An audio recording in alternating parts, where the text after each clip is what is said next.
Hello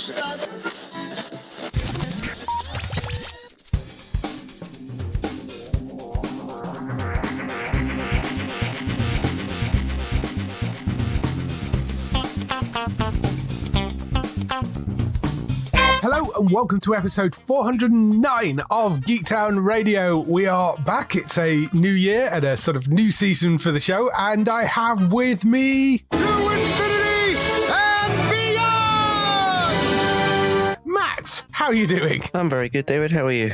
I'm doing okay. It's been a long break this year because I was away, so it's taken a little bit longer than usual to come back, but we are now going to be back and running the shows right through until I go on holiday again, I guess. But yeah, so Happy New Year. Yeah, Later than it's almost the end of January, but it has been a while since we've caught up. What have you been up to? Well, I got caught up with the third season of Harley Quinn, the 10 episodes, which I think is the season finale. It ended in a very sort of season finale kind of place. I liked the season. I think from what I remember, I think the last season is better, but that's not to say that this one's particularly bad. They made some interesting choices in the season, but it was still the good show that I really, really like. And see, I was going to say, because I used to say before, it's the best thing that DC's got going at the moment, but there isn't actually a lot of things active on the plate for DC. It's true. Because most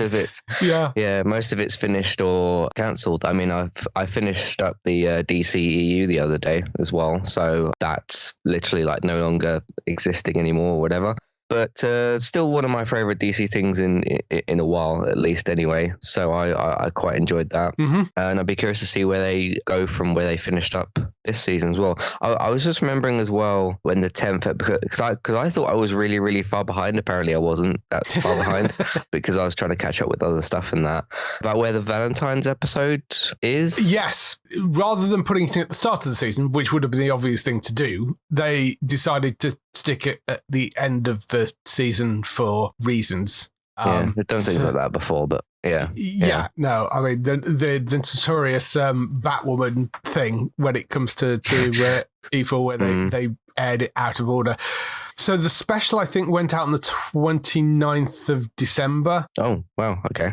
So presumably it's up on Channel 4 website, but yeah, I just sort of let the episodes play one after the other. So so it ended up getting tagged onto the end. Yeah, but no, still really good show. Bane is still really funny in that. I liked his sort of not his special episode, but there's an episode where he gets a lot more screen time. I thought that was where he goes to ends up kind of going and making pasta, which I mean, that's entirely random, but very, very funny. Yeah, and they make it seem like really deadly serious and everything. Yes, but in a spoofy sort of way. So that was great. I can't remember if I've said this or where I said this. I speak on a lot of things. Of course, I think they've still got the Kite Man spin-off happening. If they were to announce a Bane spin-off TV show, that would be really, really quite excellent. So anyway, what did you think of the recent season? I've still got some episodes to go, actually, because with me being away, I've all the stuff that I kind of regularly watch because I was in America, so I hadn't had a chance to catch up on everything properly. So that's on my list of things that I need to go and catch up with. But I have been enjoying it quite a lot. It's just such a fun show. Kaylee Cuoco's fantastic as Harley in that, and I like the fact that it's not like a lot of animated series which just sort of resets every single time back to the same sort of setup. They've altered the setup with every single season. So, you had her and a sort of bunch of cronies with the first season, and then they've advanced and changed with each season moving forward. So, the latest one, you've got Ivy running the Legion of Doom and Harley working with the Bat family. So I like the fact that they take a different angle with every single one, which is really fun and, keeps the series fresh and slightly different. And I believe the Kite Man series is still an ongoing thing. I don't think it's been released yet. So the ultimate question is, does James Gunn want that, Sarah? Well, with the animated stuff, with the animated stuff, he's been quite happy to leave it as Elseworlds things. I mean, there was a report out confirmed by James Gunn on his Threads feed, because he doesn't use Twitter as much as he used to, but he's on sort of Threads and Blue Sky and tends to respond to people on there.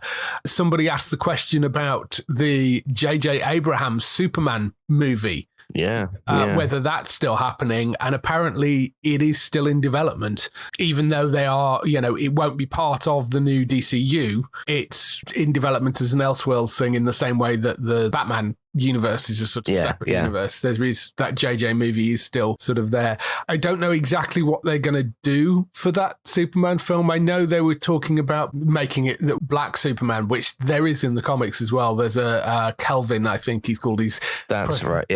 President of, in his universe, it's Superman is president. And I mean, it's an interesting character to bring in, because he works in the comic books quite a lot in the multiverse. He sort of runs a Justice League that is protecting the multiverse sort of thing. So there are interesting things you could do with that as a possibility.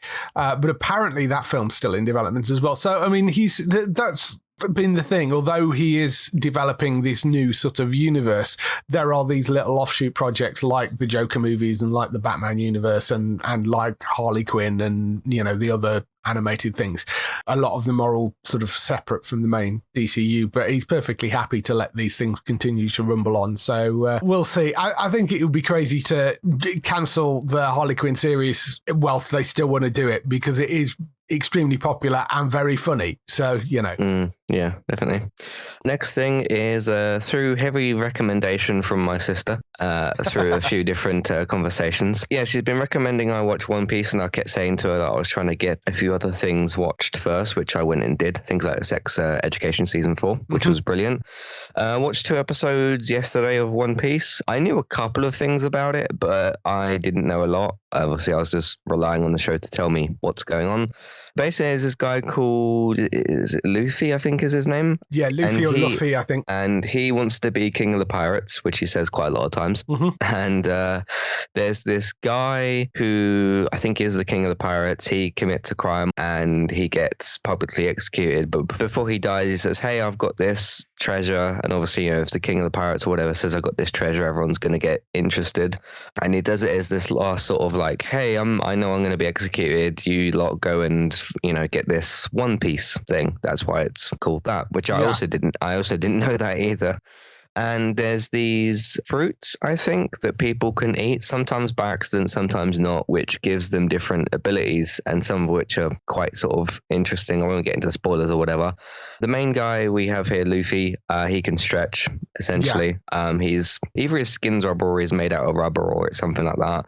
Anyway, all that aside, I found it to be very fun and a lot of energy, which is really nice as well. A couple of little sort of political kind of movements going on between different characters. There's like a father and son thing of this other character. There's this sort of mysterious guy who's got a couple of swords and he's very confident at fighting lots of people, but he should be because he's really good. And essentially they kind of slowly but surely and somewhat accidentally form this little sort of pirate group. I don't think it's fully assembled yet because there's like quite a few characters, but obviously it's early doors. And they go to get this safe from this guy and all that kind of thing. It's basically just fun, sort of like fun pirate adventures. I thought it was quite good. Not to be taken, majorly seriously. It's a good sort of fun time.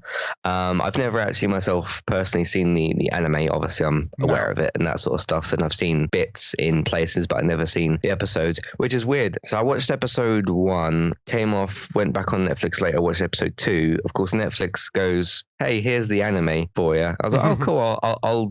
I won't watch that yet, but I'll sort of like check the information. And there's just 3 random episodes in the thousands that are in there. It says like episode 1012, and I'm like, I can't start there. What are you doing? But yeah, just 3 sort of random episodes in the middle of the show's existence, which was on there. So that was nice, I suppose. But now I'm going to continue watching it. I'm interested to see where this guy's story goes and stuff. But yeah, I thought it was good fun. It'll be interesting to see. I was thinking of something while watching this yesterday. Obviously, they got the Avatar thing coming up as well. Okay, Stranger Things is your big thing. You've got rid of a lot of shows. We know all that kind of stuff, right? So what's going to be kind of your next big thing? And I get that now and again, Netflix has these random shows that come out of nowhere and blow up and people watch them and, you know, those sorts of things. Like there was the Michelle Keegan thing the other week, which a lot of people were watching kind of, out of nowhere. I wonder if, because a lot of people seem to be very happy with the Avatar trailer. Again, I've not got any personal thing within that. And people seem to like One Piece. So if you, because they tried to do the other one of the other ones before, which Cowboy really Bebop. A lot of people said that wasn't very terrible. Good. Yes. I wonder if now you've maybe got a handle on it and now you could lean into that a bit more, because anime stuff is really, really, really popular. And I wonder if they could do something again. And none of these are their things. They're all licensing and adapting them. But I wonder if that could be one of their next things that they get into. What do you think of One Piece? I've only seen a little bit of it. I've not seen the whole thing. It's another one that's on my list of things to go and watch, because the reviews of it have been incredibly positive. Yeah. The fans seem to have embraced it. And, you know, when it comes to anime fans, you really have to nail it and get it right. That seems to have gone down very well. They have ordered a second season of it. So that's good. Because, I mean, they've tried a couple of times with anime series to try and get it right in live action. And I mean, Cowboy Bebop was the one which sort of went down like a lead balloon, and they did a live action version of Death Note as well, which didn't go down well. So there's been a few that they've tried. The Avatar stuff, not related to James Cameron thing. This is Avatar The Last Airbender, which they're hoping can rinse out the taste of the movie, which was done ages ago, because that was apparently appalling. They're hoping that the live action series will be much better. And I think the live action series was developed with the guy that actually came up with the comic book in the first place. So I think they are learning. It's taken them a while, but they are learning how to do this stuff, and this seems to have gone down incredibly well. So I do want to go and look at it, because a lot of people have told me it is incredibly fun. So I saw a few clips and bits and pieces of it, but I haven't actually gone and sat and watched it yet. Nice. My last bit, saving the best bit for last, I watched a film called Missing, which I meant to watch a long time ago but didn't for various reasons.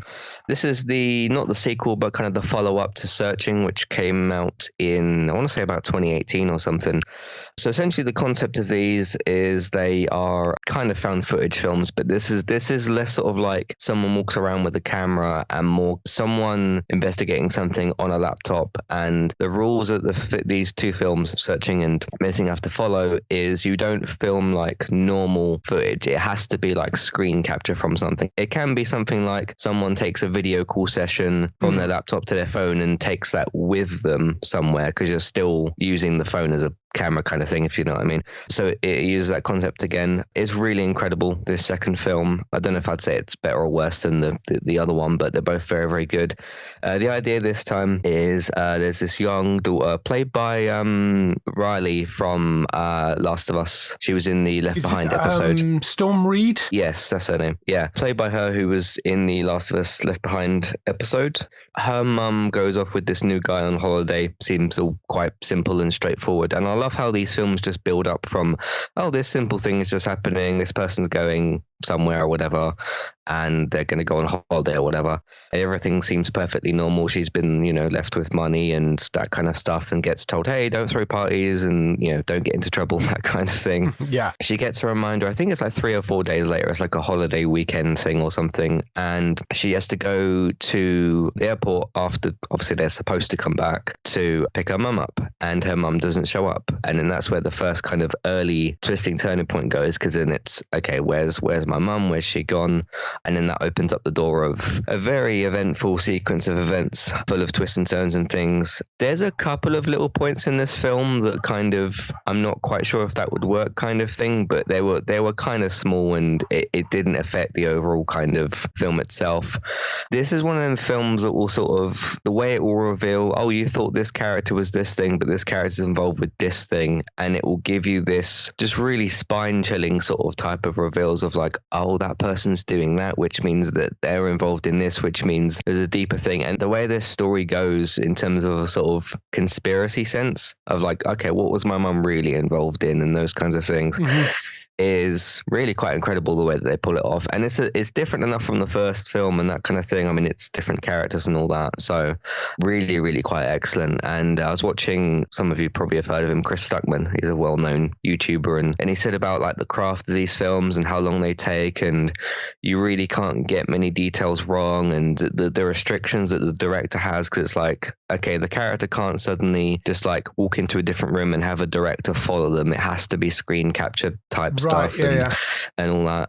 It's really, really well crafted and put together. So it was brilliant. I hope we get another one, but it'll probably take another 4 or 5 years or something. Just absolutely outstanding. Have you seen any of those films or anything? I haven't, no. They are an interesting one. Do you want to go and check them out? I know you can find Missing. It's on Sky Cinema and now. I bought it on Apple. Okay, and now as well, I think, if you've got a cinema subscription. But yeah, I mean, you can buy it on Apple, Sky Store, Google, YouTube, VOD. All the usual VOD places. I will go and look that up because, as I say, I think it's on the Sky Cinema thing, so I should have access to it. Cool. That's what I've been up to, David. How about you? Well, since you mentioned it, actually, we'll start off with Fool Me Once, which is the latest Harlan Coben adaptation on Netflix. I did wonder whether he'd jump ship because his previous show was actually on Prime Video, but Fool Me Once has been such a massive success for Netflix, they've actually ordered 2 more adaptations of his books. It's Danny Brocklehurst is the person behind all the Netflix adaptations, who probably best known these days for doing Brassic, but I mean he's done a million other things, and he's been doing all of these. I think he even did the original one, which was called The Five, which was done for Sky. I think he actually did that one as well. I find Harlan Coben stuff really interesting because all the novels are set in America, but all the TV shows are set in the UK. They transpose them all into the UK. For some reason, it just works. I don't know why that is, but yeah, that's what they do for all of them. But Fool Me Once, a really big twisty-turny kind of show. Michelle Keegan in the lead role. She's a wife whose husband is murdered in front of her by being shot. Then a few days later, she's got a young daughter. She's looking at the footage on the nanny cam and sees her husband playing with the daughter whilst she was out of the house. So that then sets off this whole thing of, is he alive? Is he dead? And all that sort of stuff. But there are other things going on there as well. It's really, really good. I mean, it is brilliantly acted. It's got some lovely twists and turns in it. You're never quite sure who's the good guy and who's the bad guy and all that sort of stuff. You've got Joanna Lumley in there playing the mother-in-law, and it really scenery chewing in places, but he's a wonderfully kind of acerbic character that she plays there. And Dil Akhtar as well, who you'll know from things like he was in Sweet Tooth, he was in the Utopia series and Murdered by My Father as well. He plays the police officer in it. So it's a really good cast. It does have Richard Armitage playing the husband, but obviously I can't really reveal how much he is actually in it because of the fact that, that's the whole part of the story. It's a really, really good group of people. It's another really good adaptation of the Harlan Coben stuff. I mean, I think this is the 4th or 5th they've done for Netflix. They've got 2 more adaptations incoming on based on 2 more books. And they're great things for Netflix because there is connective tissue because it's the same author that's done all the books and it's the same people behind it. But they're all one-off self-contained stories of 6 to 10 episodes. So for Netflix, it's fantastic because it's not something they have to cancel. It's good, lastable, quality content that they don't have to renew. They don't have to make a decision on because it's all self-contained. So I don't know whether you've come across any of these. There's things like Safe was one. Oh, right. I think I heard of that one. No, I haven't actually gone into this myself, but it was that kind of thing of browsing Twitter and whatever and heard, oh my God, have you seen such and such show? And I was like, okay, I've come across that. And then another person and then another person. Yeah. And it kind of just goes from there. It's strange how Netflix can sort of Because I don't think any other streaming service sort of has that, where one person will, well, not one person, but a few people will very randomly find this thing that is suddenly on there, and then like word of mouth happens, and people kind of jump onto some stuff. I mean, I know word of mouth's a normal thing anyway. I was like, hey, gone into work and did you see this thing, and etc. But I notice it happens more with Netflix than anything else, because I don't remember. I mean, may have mentioned it on Geektown earlier or something like that, but I remember it was one of like their splash screen things, and I noticed, I think Michelle Keegan's like face was the first sort of one there, and I was like, oh, she's in something new. That's cool. I watched the trailer and it was quite good, and then I clicked it off and went about with my day, because that's what we do. We read about stuff and watch trailers and then never watch things. So yeah, it seems good. So yeah, the Harlan Coben ones that are on Netflix, The Stranger, Stay Close, Fool Me Once, and then they've picked up Missing You and Runaway, and the other two books that they're now adapting as well.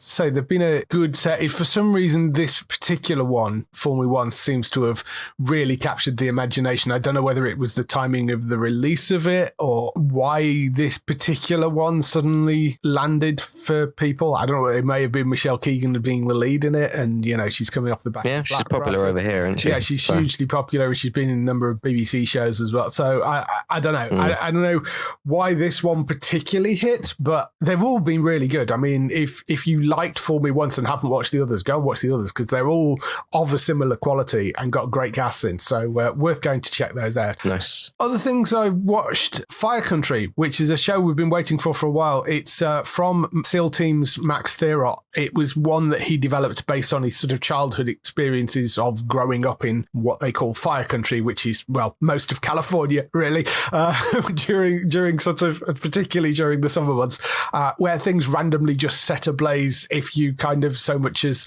wave a light anywhere near them.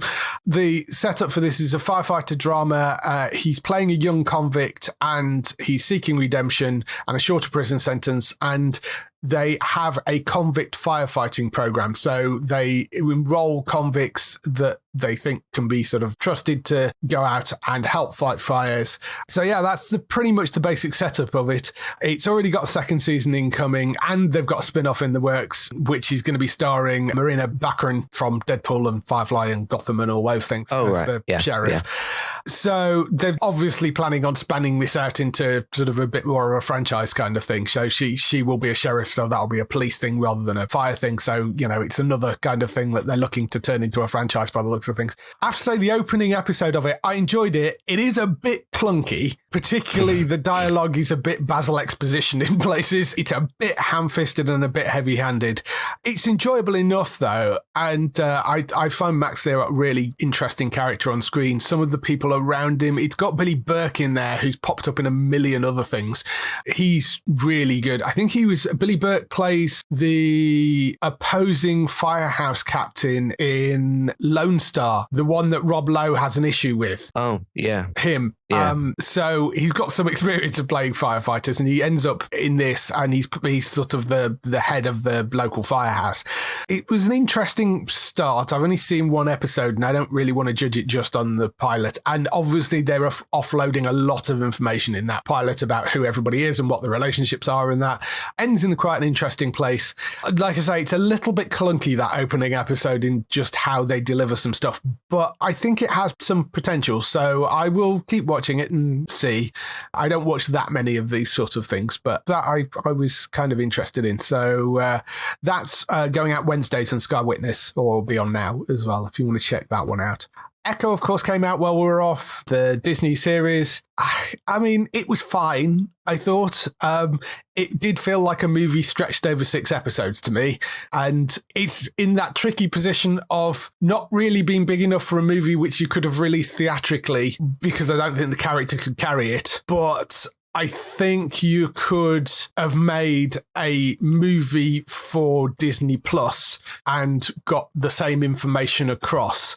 It didn't really grab me all that much. I found some of it kind of entertaining, but I take it you've seen this. Yeah, I thoroughly enjoyed it. I did have a couple of issues with it and stuff, but I thought it was a really, really good series. I really liked, obviously, Kingpin's involvement, the little bits of Daredevil that we got. I liked exploring kind of like her family and stuff, and kind of the whole thing that's going on there. I won't get into spoilers, but that was really quite fun. I thought the violence of it was interesting. I think Disney kind of knows they're gonna, because of some of the other characters you haven't quite brought in yet, you're gonna have to do PG-13/R-rated for a couple of things, and I think that's a smart step for Disney to do. Not just because, violence is cool or whatever, but like, because obviously the MCU's been PG or whatever since it started. But I think it's interesting for them to try to experiment with this stuff. And it's not like the most gory thing you've ever seen. It's just more mature. Yeah. And it's got like some darker tones and stuff. But the thing is, if they do want to get back into the sort of Daredevil, Punisher, Echo sort of, Netflix gritty area, you're going to kind of have to do this, because if you did do the Daredevil show or this, or if you do bring back Punisher or those kinds of things, and you got Kingpin in there, I think if you keep it too family friendly, too sort of MCU family friendly, it's going to hold it back, and I think people would notice and would feel that. So I think that was a very, very smart choice. And if they do basically that for the Daredevil show, which that's got a lot going for it at the moment, I think they're doing some very smart stuff. It kind of feels like, okay, Bob, which one was it? Chapek came in. He wanted to kind of like flood the market with Marvel stuff, and as much as I enjoyed loads of it, there was too much of it at one point. And like Kevin Feige kind of lost his grip on it because he was not because of his fault, but because of the things that changed. And then Iger was sort of like, I guess I'm going to have to come out of retirement and sort of save the day. And then since he's come back in, it's sort of like, no, we're not going to really cancel anything, but we're really going to slow stuff down and spread things out a bit more. Because there's only one MCU film this year. Obviously, there's the other Marvel, Sony stuff, but whatever. So I think doing that and kind of getting a bit of a grip back on things, getting Daredevil back in, sorting that show out from what it was going to be, and having Echo be kind of in the mix as well, that the sort of street level stuff, I think is going to be quite smart. That aside, no, I've thoroughly enjoyed. I get what you kind of mean about doing it maybe as a film, but it was so short and sweet anyway. Because some of the episodes are sort of 35 minutes, or they're really, really short, or like there's only 5 of them and they're really, really short. So I get what you mean, but I think it's short enough anyway. So yeah, maybe. I mean, there are good things in it. Certainly, it didn't quite grab me as much as some of the other shows have. The character, I think, having her using echoes of her past, and that's sort of where the Echo thing comes from, I think is an interesting concept. And she's also a deaf character, which is nice to see and handled very well, the way that they sort of do that. And the fact that they're doing a superhero film where an awful lot of it has to be subtitled as well, because there's very little actual dialogue across it. There's some very interesting technology used in that show as well, which I've never seen anywhere before, and that made me curious to know what's going on in the real world with like what we're doing with sign language and stuff, because I've never seen that before. One thing I really like as well, and they do this in the Coda film, which is on Apple, the kind of muffled audio deaf person effect. I love that in certain stuff, but it isn't in a lot of things, so I think we could try and do that more. I don't know, it's got this effect which I think is quite cool. So. There were some interesting things going on with it in terms of the maturity rating. It's interesting where that landed, because it isn't anywhere near up to the grittiness of Daredevil Netflix series. I don't think it quite pushed that far, and I would argue it's probably British ratings. It's not really an 18, it's maybe a 15, possibly a 12. I mean, it's kind of, there is violence in there, and it's more than you maybe would see in a normal Marvel thing, but I don't think it pushed way further. It was a good test, I thought. Yeah, and I kind of feel that particularly if they do a Punisher series, you would have to go further than what they did with that. Yeah. It's an interesting sort of toe in the water, I think, into that sort of stuff. It's so funny how like it's got that deep sort of mature rating, set your thing to whatever for Echo and the kind of sort of thing, and it's like watch Echo on Disney Plus, and it's funny how we've got to a point where like you can go and watch the ABC thing with Mickey Mouse, and then you can watch Echo and The Walking Dead on Disney Plus. And we've got such a you can learn the alphabet with Mickey Mouse, or you can like watch Alien Zombies, or something like it is kind of strange. One of the other positives to come out of it is the daughter of Friends in America had seen the series. She's 12 or something, so dubious as to whether she should have been necessarily been watching anyway, but she was watching with her dad, so it's fine.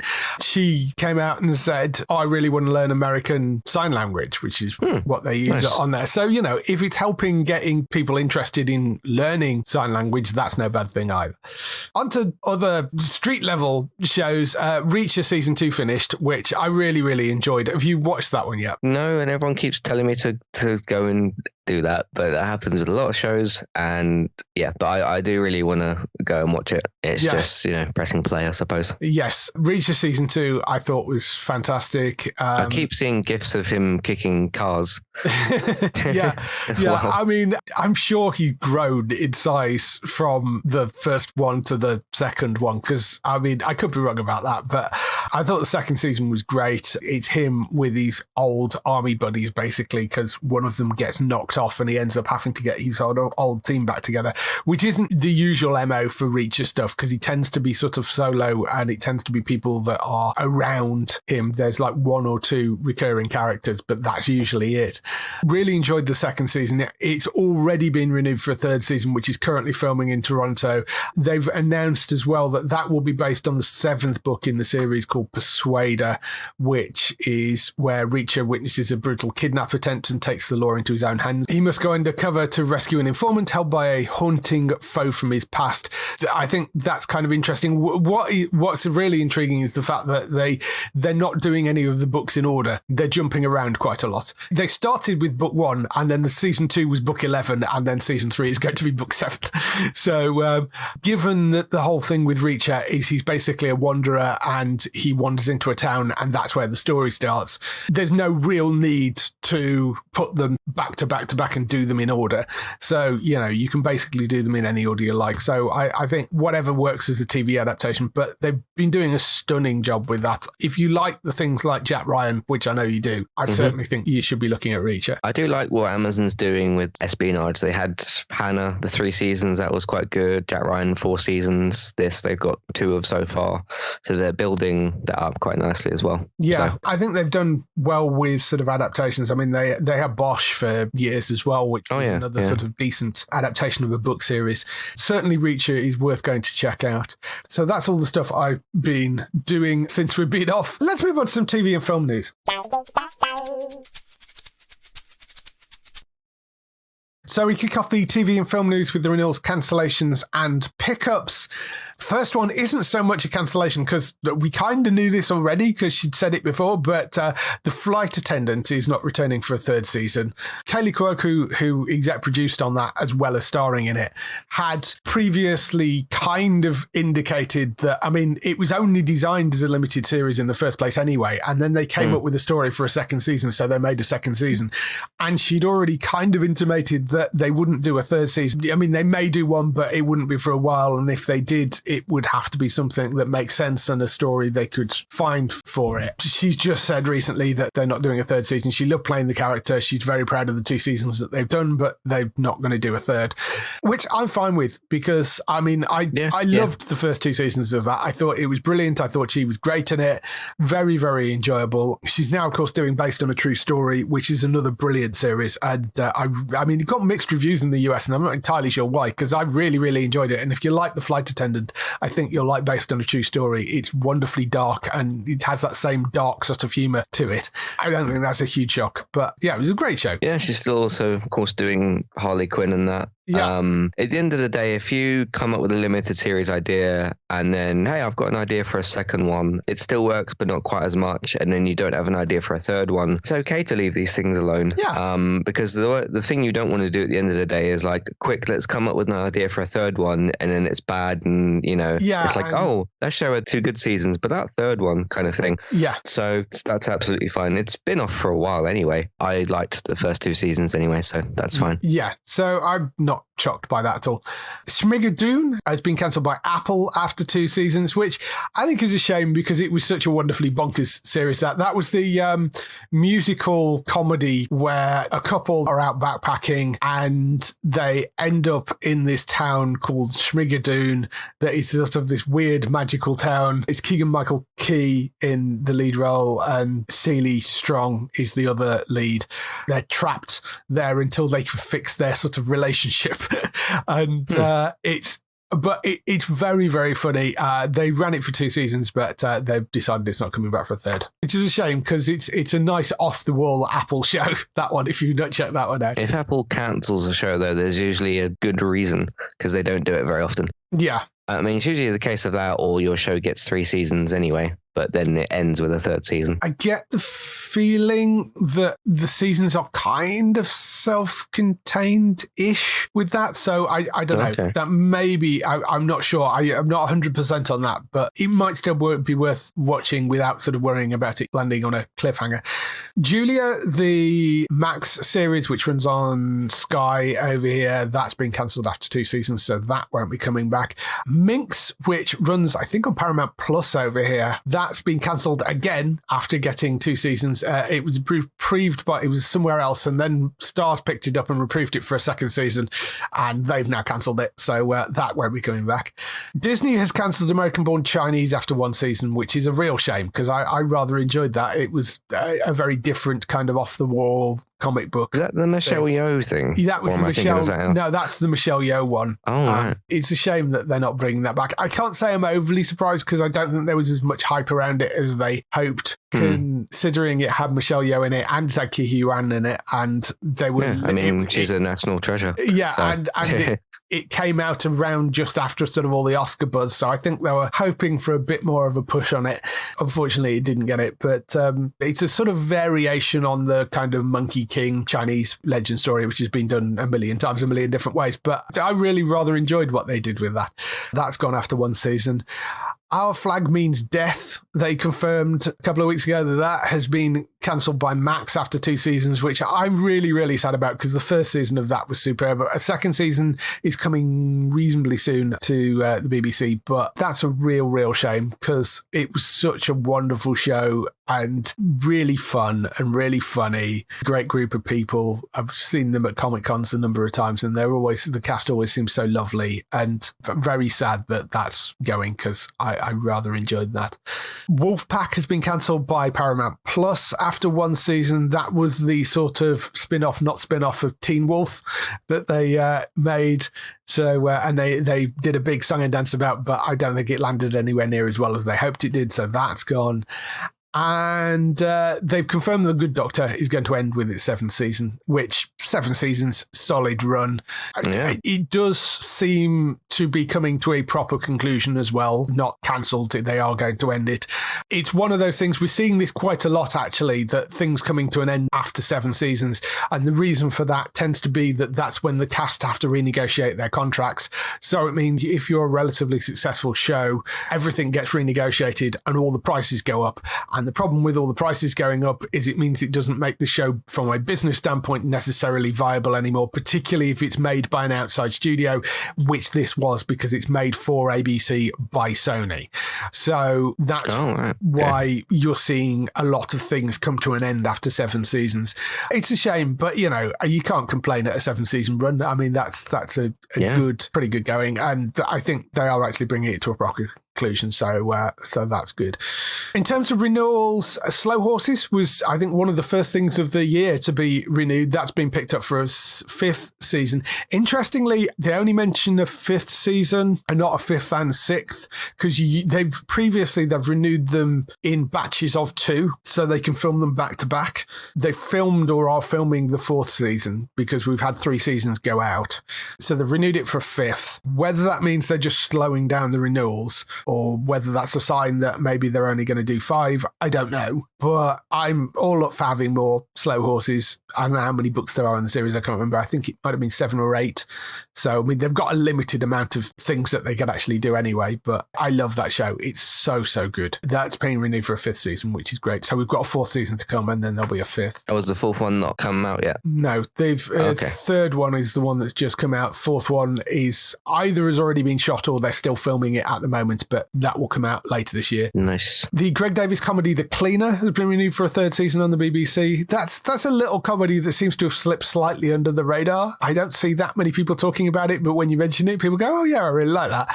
It's a wonderfully odd series where he's a crime scene cleaner and meets these very, very strange people every time he goes to clean a crime scene. And Greg Davies is eminently watchable. It's really fun. I haven't seen all of them. I've seen a few of the first season of it, but I really rather enjoyed it. And I forget that it's on iPlayer, and I need to go back and watch more of it because it is very, very fun. They're half-hour comedies. It's basically Greg Davies goes to clean a crime scene, meets people while he's there who are either the owners of the house or, the wherever it is that he's cleaning. And they rope in guest stars for each of that. So they've had people like David Mitchell. They had Helen Bonham Carter, I think, did one of them. They've got all sorts of wonderful kind of one-off people that come in and do it. So he's sort of the connective tissue between it. And it's a really fun series. So you can go check that out. It's on iPlayer. The first 2 seasons are up there. And Disney Plus has basically confirmed that Ahsoka is coming back for a second season. They basically said that they're developing it at the moment. So it's going to be back for a second season by the looks of things, which I don't think is a huge shock. It'd be interesting to see how they do that, given that they ended with people in different places, let's say, without spoiling anything. Given where they ended it with people, I do wonder whether you're going to be following just Ahsoka or whether you're going to be following Ahsoka and Thrawn and that side of things. I don't know. I did wonder whether they wouldn't do a second season of Ahsoka and they'd do a Thrawn series or an Ezra series or, something like that. So yes, but apparently there is another series of that coming, which is no great shock, particularly given that it's Dave Filoni's baby or babies, essentially, those characters. Yeah. And Dave Filoni is now Chief Creative Officer of Star Wars. So, I mean, it's no great surprise that they're making more of that, I don't think. In terms of pickups and other news, we have got a few air dates from some interesting things. Star Wars, as just mentioned, the final season of The Bad Batch, that's coming on the 21st of February. So that will be on Disney+. Sticking with space stuff, Halo Season 2, first 2 episodes of that are going to be airing on Thursday, the 8th of February on Paramount+. I rather enjoyed the first season of that. I know a lot of people didn't. It got very mixed reviews. I had fun with it, but then I'm not the biggest Halo player. And I imagine if you like the Halo universe as it is, you're going to be very upset by it. I entirely understand why. But see, I was never bothered by because I've played the games and they're good, apart from the 5th one and Infinite. I was never bothered by they're not doing the lore properly and stuff, because I don't really know much about that. It was more that you've got such brilliant action which really depicts that really, really great. But it just kept taking the helmet off, and it was so annoying. And I get it, you've got this actor, you want to show his face. I mean, on The Mandalorian, you've got Pedro Pascal, and they keep his helmet on all the time.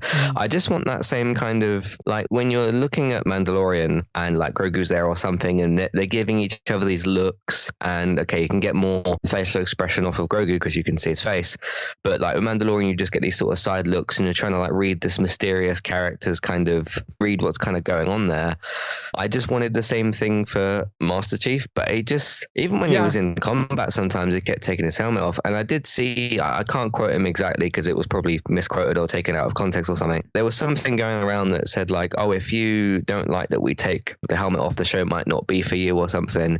And it's that's just I don't know if that's exactly what he said or whatever, but that's all I really kind of wanted to make it better, and maybe some better writing in spots. But the action was really, really good. I remember when they did, of course, they had the pilot episode, a really big action set piece, and I thought, this is going to be really great. And then it just had this other stuff in it.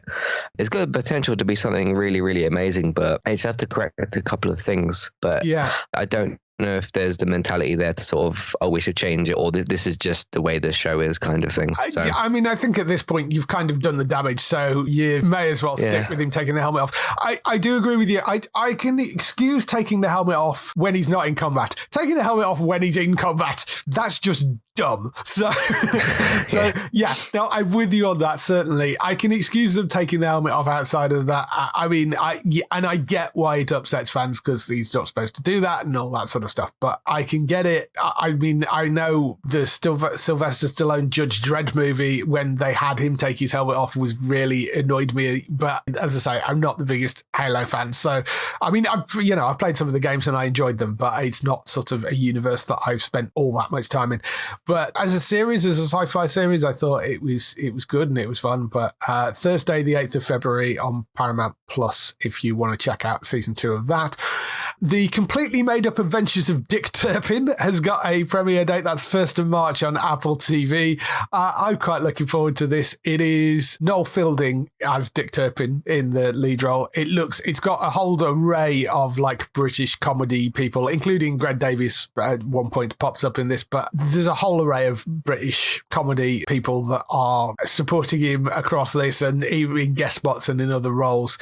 1st of March for it. It's an Apple series. It looks very, very silly, and I'm quite looking forward to that. So, yeah, for the people of my age, you'll remember there was a Dick Turpin series on TV when we were quite little. It was sort of the, I don't know, Sunday evening sort of Doctor Who slots type thing that they used to run when they, and I really loved the old series. This is going to be far sillier than that, I'm fairly sure, but I quite like the look of this. Dick Turpin, of course, is a highwayman. That's basically the premise for it, is he ends up running this crew of highwaymen. Second half of Invincible Season 2 has got a premiere date as well, 14th of March for that, so that will be back. I mean, I enjoyed the first 4 episodes, but now we're getting 4 more. I kind of wish they hadn't split them into 2. I don't know whether that's because they were still finishing them or what. I'd rather they drop that all at once or release them weekly, in one go, because it was like 4 episodes and you're like, oh, there isn't more now. It was slightly too short a run, I think, that. But the second 4 are dropping on the 14th of March, so you'll be able to catch that on Prime Video. Twisted Metal, the Anthony Mackie series based on the video game, that has been picked up by Paramount UK. They have confirmed. We haven't got an exact date for it, but the current ads they're running suggest it will run before the end of April. So don't know exactly when yet. I mean, it's a Peacock series in the US, been picked up by Paramount Plus over here. And I mean, it ran June or something last year over there. So it's been a long time coming, but at least it's going to be airing somewhere over here. So has been picked up. And for NCIS fans, there is another NCIS series in the works, although this one is slightly different to the others, because rather than it being NCIS New Orleans or Los Angeles or whatever, this is called NCIS Origins, and it follows the early career of Gibbs, who, of course, in the main show is played by Mark Harmon. He's going to be the narrator for it, but it's going to be a different actor that they cast, obviously, in the lead role, because it's a much younger character. So it's as he starts his career, which I think is an interesting, different take for the NCIS franchise. It's a beloved character, so why not? Sure, do that. There were a bunch of other news stories, of course, which came while we were off air as well. Few things just in case you missed any of these. Mandalorian and Grogu are heading to the movies. The next outing is going to be on the big screen, apparently. No details of the plot of the film, but it will be Pedro Pascal back as Din and Grogu as Grogu, I guess. I mean, when we left them, of course, they'd moved to the outskirts of Navarro's capital and were sort of kicking back after a long-deserved break. And I mean, it did feel like they could sort of end it there, but obviously we knew they were going to pick it back up again. I think a movie with those two makes perfect sense as a next step for them. I mean, they're good dynamic characters. It's enjoyable. It'll be fun. Why not? These are really, really beloved characters, so I'm very, very certain that this will be a success, given that the 3 seasons we already have were. People love Pedro Pascal for different reasons, but we'll love him for certain reasons. Grogu's always interesting and cute and whatnot, and obviously they make a very good pair. So yeah, Mandalorian on the big screen. I was going to say I'm surprised this hasn't happened sooner, but we have only had 3 seasons, but that's quite exciting to sort of hear about. I did hear some stuff about like, oh, this could be like the final bit, or there might not be a 4.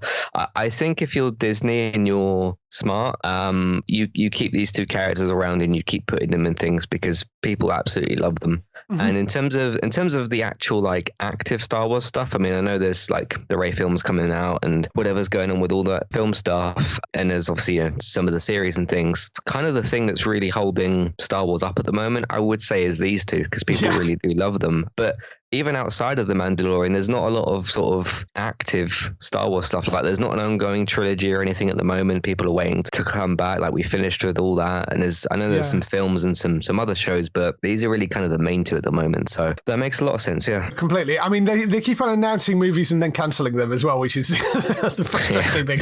But I mean, I think part of the reason that they gave Dave Filoni the position that they gave him was they needed somebody that was a sort of Kevin Feige figure to actually try and get a handle on what they were doing with all the Star Wars projects and actually point it in the direction. So I think steer the ship in the right direction. The ship a bit. So I think that's what they're doing, and that's good. And the reaction to the movie being announced was very positive, I think. So that's awesome.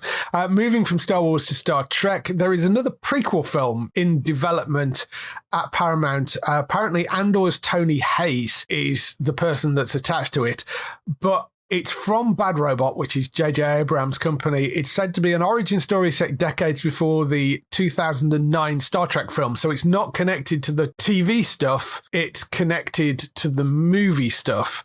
However, if it's a prequel to the 2009 film, the 2009 film was the thing that split the timeline from the original universe and the new Kelvin timeline universe. So if it's a prequel thing, is it in the original universe? Is it in the Kelvin timeline? What is it? I don't. Yeah. So there is apparently an argument that when the timeline got broken during the events of the 2009 Star Trek film, that reverberates both ways down the timeline, which is the sort of, if you've seen the Flash movie, it's what Michael Keaton's Batman sort of tries to explain with the spaghetti, in that is that once you start messing with time, it screws it in all directions. Barry. Yeah, Barry. So that is possibly an argument for this, in which case it wouldn't necessarily need to dovetail into anything that we've already seen with the TV cast. It's a little eye-raising that that's where they're going with this, but apparently it is in development. Of course, I mean, again, we don't know whether this will actually land or not, because just like Star Wars, Star Trek has had a million failed attempts to make movies, When was the last film? Star Trek Beyond, which was in 2016. Okay, it's not as long ago as I thought, but still. So, I mean, but it has been a while. I mean, 2016 is going back a bit. By the time this is all sort of together, and you're almost 10 years probably by the time this has any chance of getting off the ground. So I don't know. We'll see. It very much depends on what they do in terms of, I mean, because it would have to be a new cast as well, because you can't bring back the cast from the other Star Trek films. Apparently Star Trek 4, in terms of the film universe with the Chris Pine cast, is still in development as well, but that's been in development hell for years. So whether that actually happens, God only knows. But this is in addition to that. Would be a completely new cast, apart from you could possibly bring Zachary Quinto back as Spock, because depending how far back you go, he may be capable of playing that character because Vulcans age differently. But other than that, it would have to be a completely different cast. So we'll see, but it is out there. There was some casting for The Last of Us, which I put in because I knew you were going to be on. So Caitlin Dever as Abby and Yum Mazzino as Jesse. Dever is best known for her roles in shows such as Justified, Last Man Standing, Unbelievable, and most recently the miniseries Dopesick. Mazzino is coming off the back of his role in Netflix's Beef, where he played the younger brother to Danny, who was the lead, played by Stephen Young from The Walking Dead. Those are the two roles that have been cast. I've purposely not put anything else in about who these characters are and how they interact with people. I mean, other than we obviously know they interact with Ellie, but that's about it. Yeah, so I did one of my things for when Caitlin Dever was given the role, just because Abby's a very particular addition and character to the show. So that'll be very, very interesting to see how that goes down. There was rumors for a long, long time it was going to be Shannon Berry, but obviously Caitlin got given the role. I did see an interview afterwards with Caitlin, which was from before she got cast, and this person called Perry was saying like, "Hey, I hear you're a big fan of like Naughty Dog and Last of Us," and she was like really excited for some of that stuff. I think that was when the first season was in development or something, right. And she said, "Oh yeah, it'd be great to be involved and stuff." Well, now we have that. Good. So she's going to be probably very, very good in that role. It's going to be very, very interesting to see Abby on the show, just given like just that character's entire journey and all of the many, many, many, many, many different opinions I've heard over 4 years. So she's going to be a massive, massive part of that, but I'm sure she's going to crush that role. Yeah. And again, I get this whole thing of like, oh, you know, does she look like her and that kind of stuff. But by the time we get through hair and makeup and wardrobe, and then we see the first actual picture of her as Abby, before we go, oh, okay, that's, you know, looks cool and that kind of stuff. The other guy, I'm not like familiar with him or whatever, who's playing Jesse here. Obviously, I'm familiar with the character. Jesse's still got a very big part in the games. He's just not got Abby's part, because Abby's part is absolutely massive in the second game. They did also cast Dina, which is really, really good. They've still probably got, I mean, I'm not going to sit here and count right now, probably still about 6, 7, 8 characters to cast for this second season, if not more than that, because there's a lot of new people, which will be interesting to see. But as always, I trust everybody involved. And I did see this, I think it was good because they're going to start shooting really, really soon. I saw this first photo of guys playing Jesse, the woman that's playing Dina, and there was Ellie there, and there was a few of the other people, and they're kind of in this group photo, and you can start to see like them as those characters together kind of thing. So just got to wait for it to start filming, take all the time you need. I'm sure it's going to be absolutely brilliant. Then get a trailer, get everybody very excited, and then have the show come back next year. Isabella Maceed is the girl that they cast as a woman that they cast as Dina. She was the live action Dora the Explorer, but she's actually 22, so she is older than maybe she seemed in that film. But she's in a Netflix film called Sweet Girl as well, and been in a number of other different things. So I for some reason keep seeing like, oh, are they going to recast Ellie? And it's like, no, they're not recasting Ellie. And it's like, why would they? And I saw some things of like, oh, she's not old enough for that. She's the same age as Ellie is in the second game. No, totally. So, she is. And I saw these videos of like Bella doing some boxing and getting trained up and stuff. So that's really, really cool. But there's not going to be an issue with Bella play. I get it because Ellie's more like older and she's a little bit different and more grown up and more mature and stuff. But I'm very, very sure that Bella Ramsey can handle that. So you only need to go and watch her in the what was the prison drama that she did with Jodie Whittaker on the BBC. I mean, if you go and check that out, you can see she can handle adult roles perfectly well. So she's perfectly capable of doing this. That's all the news we've got for this week. Just some highlights for next week on TV. So, highlights for next week on TV. We have Domino Day, which is a new supernatural series which follows a young woman on all the dating apps, but Domino isn't swiping to find her soulmate. She's swiping to hunt. It's a sort of witch sort of drama. It's a young adult series. It's for BBC 3, 31st of January. That lands on BBC 3, so I suspect it'll all be up on iPlayer at the same time as well. 9 p.m, 31st of January. That lands on BBC 3. It's called Domino Day, so could be an interesting one to check out if you like sort of supernatural teen dramas. Sort of the third and final season of that show lands on the 1st of February on Sky Comedy at 9 p.m, so you can check that out. Fantasy Football League is back for its second season. That's on Sky Max on the 2nd of February at 10 p.m. Mr. and Mrs. Smith, which is the Donald Glover and Maya Erskine adaptation of the movie that had Brad Pitt and Angelina Jolie in it. They've got a slightly different version of it for the TV show, but Mr. and Mrs. Smith, Prime Video, that's on the 2nd of February. Well, it's got Donald Glover in it, so it's impossible for it to be bad. So, yes. That's just and that's he just how it wrote works. it as well, so... Well, then it's even more impossible for it to be bad. So. Yeah, so I have reasonably high hopes that that's going to be good. Phoebe Waller-Bridge was involved initially, and it was going to be the pair of them, and I think they disagreed on the direction it should go, and they had a very amicable parting, and Donald went off on his own and wrote the rest of it. So we'll see. Mr. and Mrs. Smith, 2nd of February on Prime Video. Genius MLK X, which, as you guessed from the title, follows Martin Luther King and Malcolm X. National Geographic, that lands on, that is the 3rd of February at 8 p.m. I don't know whether that's going on to Disney Plus at the same time as well, but it's going out on the National Geographic channel by the sounds of it. That's certainly where it's popped up. Technically, that's season 4, but obviously they're completely self-contained anthologies, so that will be there. Death in Paradise returns for its 13th season and 100th episode as well. That will be BBC One on the 4th of February at 9 p.m. That lands to a more light-hearted murder in the Caribbean. I mean, 100 episodes is pretty impressive for a UK show. You know, that's good going.